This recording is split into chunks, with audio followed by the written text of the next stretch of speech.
Time now for your forewarned weather with Cedric Haynes.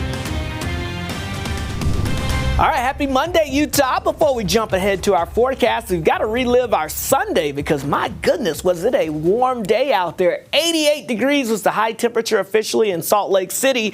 Keep in mind, we typically should see a high temperature of 71 degrees. By the way, that's our current temperature this morning, so that puts it even in more perspective, right? But also, we're about 3 degrees shy of the old record high, which was 91 set back in 1960. So not quite record-breaking, but close enough. But again, as I mentioned, it's 71 degrees this morning in Salt Lake City, which is where we should be for our daytime high.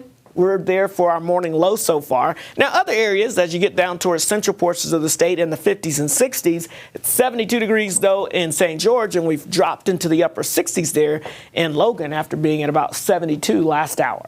The other thing you notice, besides the warmth yesterday, the scattered rumbles of showers out there, the high base showers we saw, was the winds. Whether you had rain showers or you just had winds gusting, they were gusting pretty high. 60 to 70 mile per hour wind gusts were fairly common across the area. In fact, we had a 64 mile per hour gust at the Great Salt Lake Marina. Grantsville had a 65 mile per hour gust. Wellsville coming in with a 66 mile per hour gust there. And notice over towards Fremont Island had about a 72 mile per hour wind gust. So what's causing the wind? Well, we've got high pressure and low pressure, and we are stuck between the two. A little frontal boundary that's coming through now. This is going to bring us a change to our temperatures starting tomorrow, but this frontal boundary ahead of it, we're seeing those strong southwesterly winds, and that'll be the case again today. Here's the wind machine as it cranks up that low pressure and high pressure. Notice those winds really ramping up across most of the Beehive State as we go throughout the day. Winds could gust up to 40 to 50 miles per hour, especially across the western half of the state. So keep that in mind, but really most of us could see those winds gusting quite a bit later today. Wind advisories in effect for western Millard and Juab counties here down towards western Iron County due to those gusty winds over 50 miles per hour. Same story for portions of Uinta County, Grand County, and also Tooele County as well. So keep in mind, everyone's dealing with at least that chance of those gusty winds. High pressure giving us that southerly flow, bringing us these above average temperatures for one more day as we go throughout this afternoon.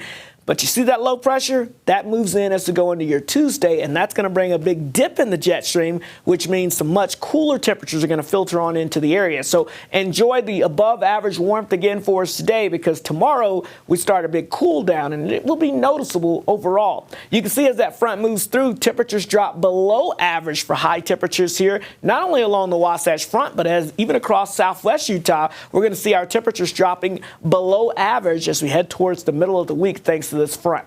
Let's time it all out for you with Futurecast. Again, notice these little red arrows. That's the gusty winds expanding across the state as we go throughout today. That cold front moves through, and tomorrow we wake up to some clouds, maybe some patchy areas of drizzle out there. And then look at this in the afternoon. Oh, yeah, it is unsettled, to say the least, across the state as we see a better chance of scattered showers and storms. And with that upper low rotating across, could even have some high mountain snow showers as we go into tomorrow night. And then notice as we get into your Wednesday, another decent chance of scattered showers and rumbles developing throughout the day. So cooler and unsettled weather is on the way. St. George, windy and hot today, 91 degrees. But look at that. We're down into the 70s for highs. That's about a 20-degree drop in temperatures there as we get towards the middle of the week. And then we'll try to moderate things by the end of the week. The Wasatch Front, 88 degrees for your high today. How about highs not hitting 60 by the time we get towards your Wednesday, with a good chance of scattered showers and rumbles out there? Another storm system could affect us as we head towards the weekend. But overall, big changes with our temperatures are lying ahead for us.